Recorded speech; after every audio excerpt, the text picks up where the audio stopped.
Hi everyone, you're welcome to Rita Bassi seminar organized by Think Counseling Network and Human Development Initiatives. This seminar is focusing for how we can improve our self-image and enjoy greater accomplishments. The theme of the seminar, as you must have seen, is self-image and greater accomplishment. So at the end of the seminar, I believe that you are going to know what you should be focusing on. Is it your self-image or your self-esteem? Because for a long time now, we've been focusing our lives on our self-image and forgetting our real self, which is our self-esteem. Let me ask us a question. How many of us know that there are universal laws in operation? Honestly, how many? Well, whether you know or don't know, just know that there are principles that are guiding day and night. There are principles or law that are guiding our lives. You don't need to switch in any button for a day to come. You don't need to switch in any button for a night to come. You don't need to, well, once you throw up something, you don't need to stand on the way. It must always come back. That's the law of gravity. So now, in this seminar, to help us to really appreciate what we're going to do, I want to channel us to one universal law called the law of cause and effect. The law of cause and effect is, in my own layman understanding, is what I call garbage in, garbage out. Is the law that states that you attract whatever you think of. So as you think in your mind, so you are. And your mind is the door to your life. Your mind is the door to your destiny. Your mind is the door to everything you need to be in life. As you think in your mind, so you are, has been a big confusing statement to me, because a lot of things has been happening and I always feel I didn't think of this. I did not think of that. You understand? But I didn't know that as a child, or even as a fetus in my mother's womb, I was attracted to so many things subconsciously, which I did not know. But now I know better. That's actually the reason of this seminar, to make us come to the awareness of who we truly are. We spent a lot of years studying science, studying animals, studying machines, studying events, studying other people, but we've never actually paid attention to this highest creature on earth, and the highest creature with a very resourceful ability, that is you or I. In this seminar, we are focusing on who you are, which is you or me. And you know that anything I think in my mind is actually who I am. It's hard to believe, but it's the truth. I am a sum total of what I've been thinking of all my life. And you are a sum total of what you've been thinking of all your life.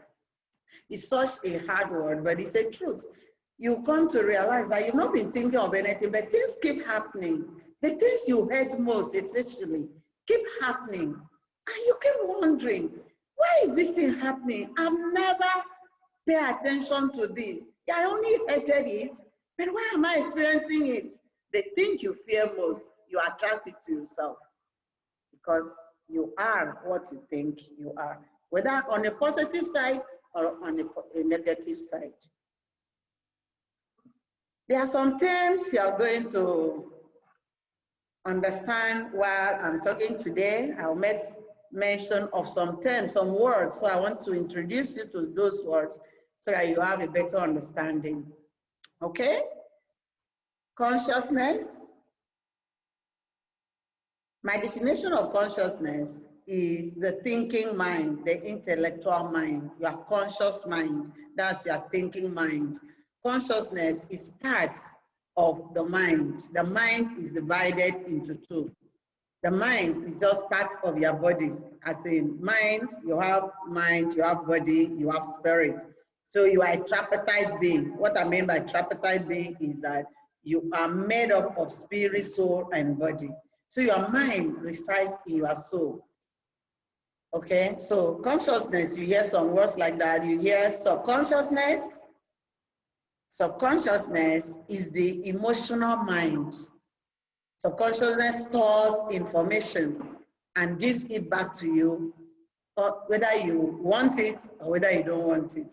So your conscious mind is in operation as well as your subconscious mind. Then your spirit, you are a spirit. Shocking, right? Because you've been seeing this body, you've been doing a lot of things upon this body, and you just feel you are the body. You are not really the body. The body is the carrier of the real you. Remember I said we are tripartite being. You are a spirit. The spirit is the highest consciousness of who you are, the real you, the awareness, yourself, the self-esteem. And that's the one that has been finding way of expressing itself day and night.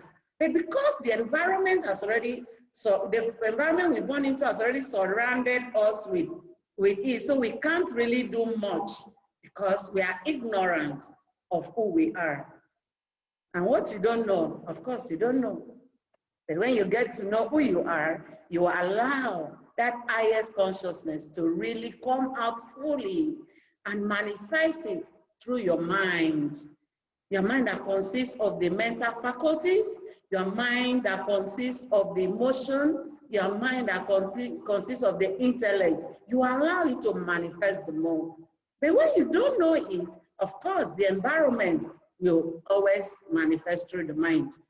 You know, you see now, where people believe that we are soul and body, thinking we are just all that the mind can ever imagine, all that the body can do. No, you are a spirit being. And that's where it starts. That's the root of who you are. So your soul is a fleshy mind that consists of the mental faculties. What I mean by mental faculties is your intuition, your imagination, your perception, your reasoning, your memory, and your will.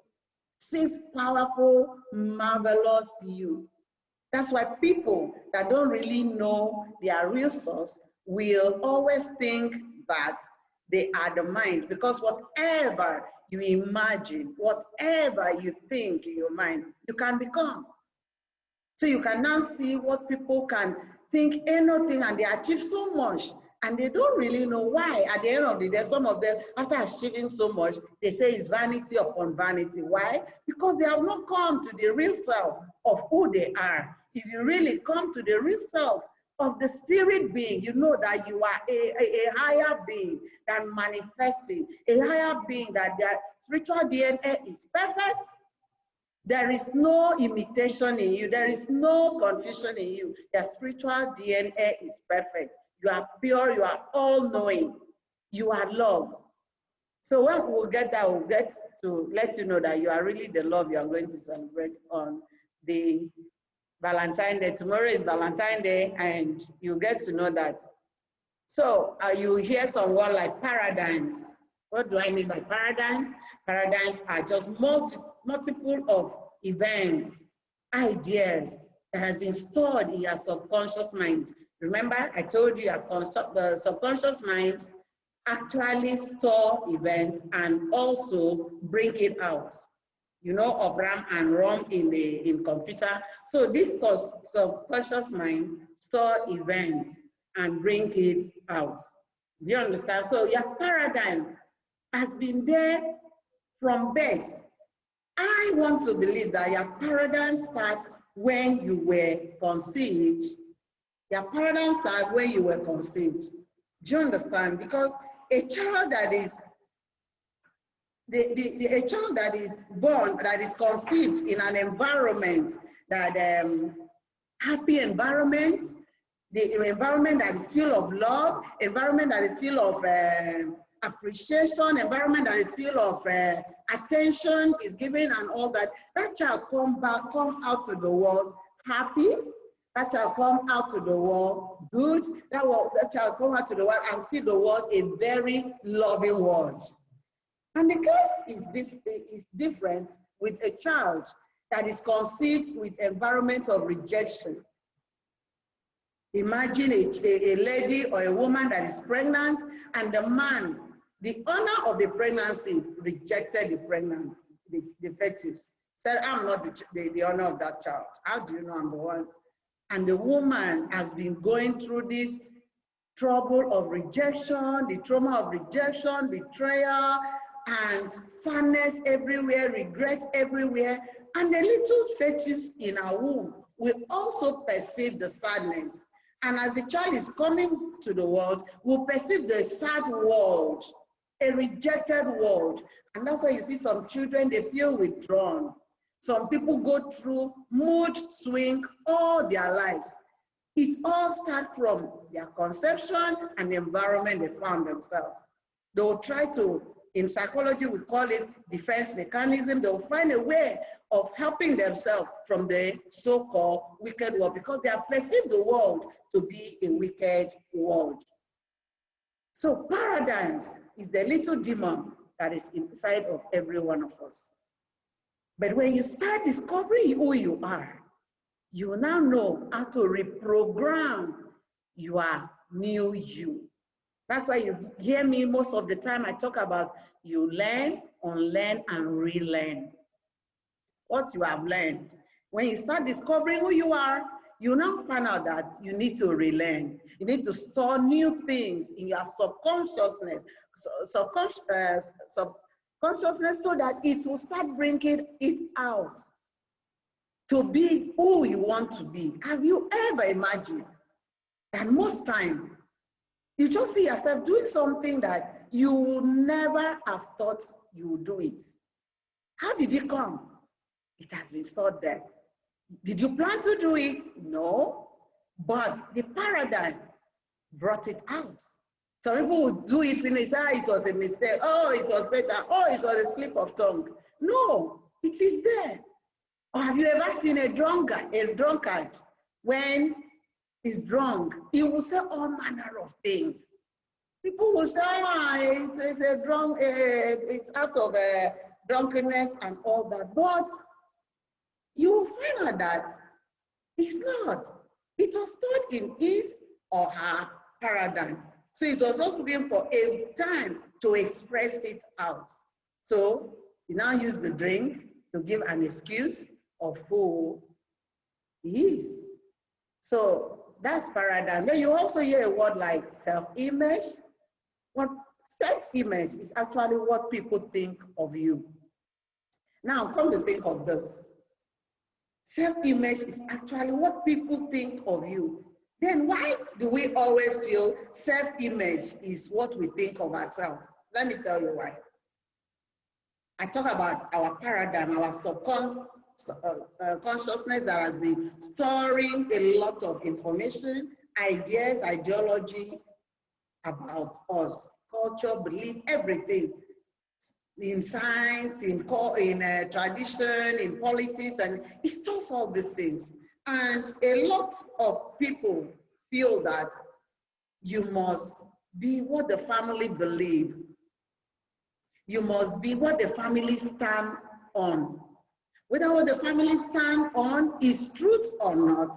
Because you're born into the family and you see your family doing this thing, you actually become your family. And you now followed what they call the norms, the societal norms, the family norms, the religious norms. That's why in Think Counseling Network, we don't actually look at you by your religion, because if I was born to a Muslim family, I will automatically be a Muslim. Why? because I want to see my family as Muslim.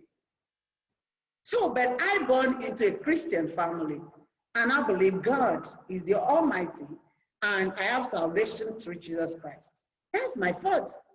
My faith does not make me more superior than any other faith. What makes me superior to myself and manifest my superiority, not to man my superiority on anybody, is who I am, my being, my awareness, my highest consciousness, my spirit man, because I am what my creator is. And you are what your creator is. So if you tune your life to become like your creator, you act like him, you walk like him, you speak like him, you manifest him. That only can happen if you get to know who your creator is anywhere. Because most of us don't really pay attention to who our creator is. Or who is this so big man or this big being that we call God? What are his attributes? What are his values? What are his personalities? What are his goals? What does the thing that he really believes in? What is his relationship with me? What is his relationship to the world, to the universe? So if I get to know it, I'll now build my self-image towards that, not really based on what people expect of me. We've been living lives where people expect so much of us, and we try everything we can to be what people expect of us. Our self-image, we feel that's who we are. That's not who we are. We are just following the followers. We are just following what people expect of us, and we don't care to ask, this person that is expecting this thing of me, does he really know where he is, where he's going, who he is, what he's grateful of? Has he ever sit down, or has he ever sit down to ask the most crucial question of human existence, the question of who am I?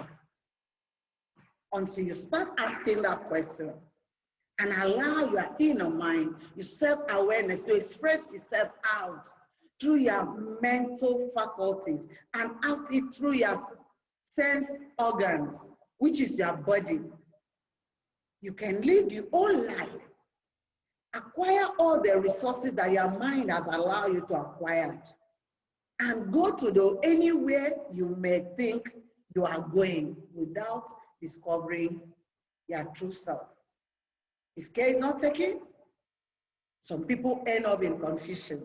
That's the conflict when it comes to when you are trying to follow, and you follow this thing or these people or this idea, and you got to the point, it's like, what am I even doing here? But it's nothing. You get to the state of confusion, you get to the state of depression, you get to the state of suicidal thoughts, you get to the state where you're withdrawn from people because you feel life is meaningless. That's why you see a lot of people, when once they get a little shock in their life, what they hold hand on so well becomes something they can't do. It becomes something that is meaningless. So they get withdrawn, they get back without them allowing their inner self to actually express himself out there, because your real you has no time or space. Your real you does not have time or space. You are timeless. You are perfect. You are all-knowing. How can you that is so all-knowing be found in the midst of confusion and depression? Because you don't really know you are all-knowing. How can you that is so all-knowing be found in the midst of seeking people to love you, to give you attention? Because you don't really know you are the love that you are seeking. So your self-image, when you get to know the depth of your self-image, you will now allow, you will not pay so much attention to your self-image. You will now be improving it while allowing your self-esteem, your real you, to manifest each day. Because your self-esteem is actually what you think you are.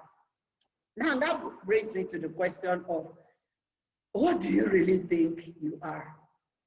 One of my coach made a statement recently, said, he read a script that someone said, you know, it's not really about what you think. What the question of you asking, who am I? You may be able to define that question so well, but what do you really think you are? It still brought me back to the law of cause and effect, because what you think you are, that's what you are expressing each day. So those are some of the terms we are going to get involved. I've already done my introduction with defining the terms, because my introduction is all based on all these terms, okay? So this seminar is in 2 sections. We have section 1 and section 2, and this is part of section 1. After 30 minutes, we'll go for break, then section 2 will continue, okay? But before we go on break, I want us to do a little thing. Now we started the seminar, and it's like I was doing the talk. I want to bring us to our self-awareness. I call it self-awareness exercise. It's meditation. It's time that will bring you to the reality. If I ask you, where are you now? What will you tell me? Of course you say, I'm here. Because I is always here. I is here. I is ever being. And I is you. You are ever being. You can be anything. You can become anything. But you must realize the I. People use I so many times, but nobody really tried to know who I is. So now I want to bring the I to the existence of the presence of where we are, because the I need to discover himself. The I need to discover herself. So that when we come to the second session, you can feel more relaxed and pay more attention to actually discover yourself. Forget about what you've known before. Try to know more. Because knowledge is the only solution to the world crisis. And there is no way you can gain knowledge without you studying. What we are doing now is part of studying. There's no way you can gain knowledge without you applying the knowledge you gathered. Knowledge gained is not enough, but you must apply it. There was a time in my life I thought I had actually know who I was, but it was a situation that pushed me to actually start asking myself, Rita, who are you? And you know, I allow my inner mind to answer that question. Who are you? What are you doing here? What do you really want? What are you grateful for? I allow my inner mind to answer those questions by seeking knowledge and allowing me to discover me from my roots. And I know that, oh, I am as my creator is. That's my roots. That's my source. And from there, and I get to know what is inside me. What is my mechanism? How can I express this greatness inside me, this abundance inside me, these possibilities inside me, this more powerful inside me to manifest my full me, to my life and to my world. So that's why I'm bringing us here to get to that state. Some of us must have gotten there without knowing. Some successful people, they have gotten there without knowing. They just feel they are smart. No. If it was based on smartness, everyone that have 2-1 in school will be the president of nations. If it was based on smartness, the most intelligent will rule the world. And you see, I've studied that even those that didn't go to school and discover themselves, they are the ones leading the world. So it doesn't really based on smartness. It's based on you discovering who you are. Now, we're going to the self-awareness exercise. You do something for me. If you can't get to my purse, I started it like that and you get there.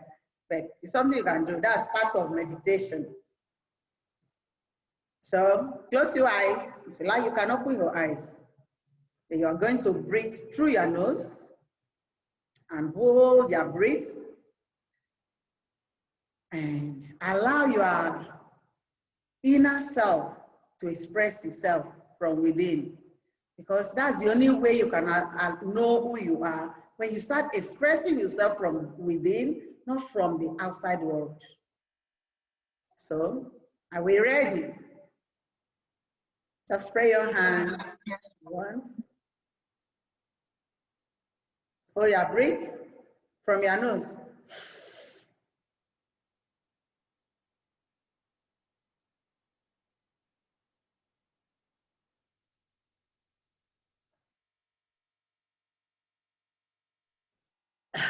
Breathe out from your mouth. Breathe in and open your heart. As you are breathing in, imagine you. Ask yourself, in the midst of that breath that it sees, when you don't have any connection to the outside world, allow your inner mind to answer that question. Ask it inside you. Who am I? What am I doing here? What can I become? What do I really want? What am I grateful of?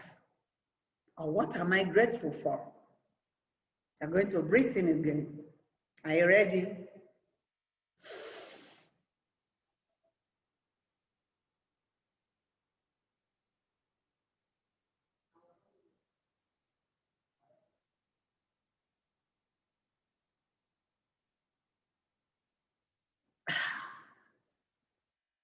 I see myself manifesting the more of me. So you see yourself manifesting the true you of you and manifest it in fullness. That's the end of our first section. We'll come back for second section. Congratulations once again for joining us. Thank you.